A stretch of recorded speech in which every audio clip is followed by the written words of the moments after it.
21वीं सदी के इस दौर में जब दुनिया के ताकतवर देश तकनीक और ऊर्जा के नए रास्तों की खोज में एक दूसरे के आमने सामने खड़े हैं, भारत के प्रधानमंत्री श्री नरेंद्र मोदी जी ने एक ऐसे भविष्य की नींव रखी है जो आने वाले कई सालों तक दुनिया की राजनीति और अर्थव्यवस्था की दिशा तय करेगी। हम अक्सर सेमीकंडक्टर्स और रक्षा हथियारों की चर्चा करते हैं, लेकिन इन सब के पीछे एक छिपी हुई ताकत काम करती है। वह है रेयर अर्थ मैग्नेट।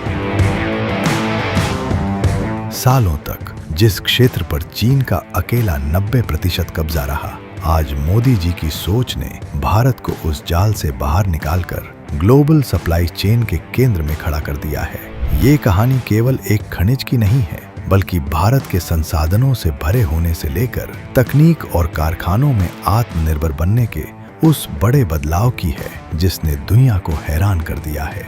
इतिहास गवाह है कि भारत के पास 6.9 मिलियन टन के साथ दुनिया का तीसरा सबसे बड़ा रेयर अर्थ खजाना रहा है। लेकिन दशकों तक हम केवल कच्चे माल को बाहर भेजते रहे और तैयार सामान विदेशों से खरीदते रहे। हमारी मिसाइलें हों, हमारे मोबाइल हों या आने वाले समय की इलेक्ट्रिक गाड़ियां, हर जरूरी तकनीक के लिए हम विदेशों के भरोसे थे।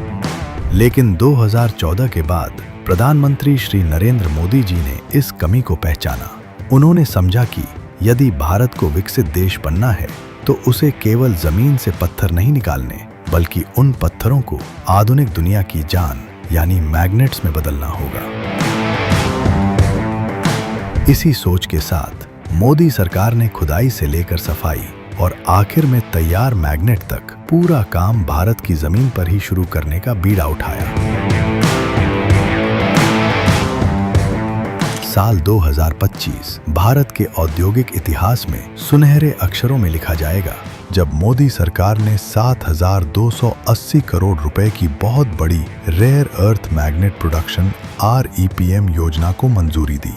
यह कोई साधारण मदद की योजना नहीं है, बल्कि भारत को मैग्नेट की दुनिया का राजा बनाने का पूरा प्लान है। इस योजना का लक्ष्य हर साल 6,000 मीट्रिक टन क्षमता का एक ऐसा सिस्टम तैयार करना है जहां खुदाई से लेकर ऑक्साइड, एलॉय और आखिर में तैयार मैग्नेट तक सब कुछ मेड इन इंडिया होगा। जहां पहले हम अपनी जरूरतों का 53,748 मीट्रिक टन मैग्नेट बाहर से मंगा रहे थे, वहीं मोदी जी के इस हिम्मत भरे फैसले ने 2026 के अंत तक भारत को दूसरों पर निर्भरता खत्म करने की राह पर डाल दिया है। यह मोदी जी के काम करने का ही तरीका है कि उन्होंने न केवल नियम बनाए, बल्कि लोहम क्लीन टेक जैसी प्राइवेट कंपनियों को साथ जोड़कर निवेश और तकनीक का एक सफल मेल तैयार किया। आत्मनिर्भरता का असली मजा तब आता है जब तकनीक अपनी हो।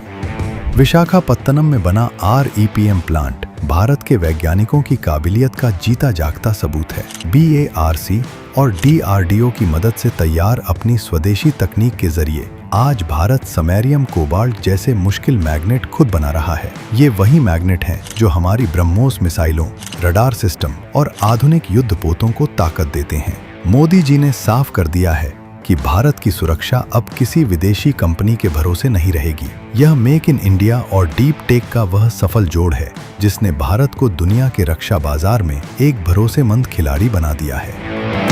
आज जब दुनिया प्रदूषण से लड़ रही है और बिजली से चलने वाली गाड़ियों की ओर बढ़ रही है, तब मोदी जी की यह सोच भारत को दुनिया का ग्रीन मैन्युफैक्चरिंग हब बना रही है। EV मोटर्स और पवन चक्कियों की जान इन दुर्लभ चुंबकों में ही बसती है।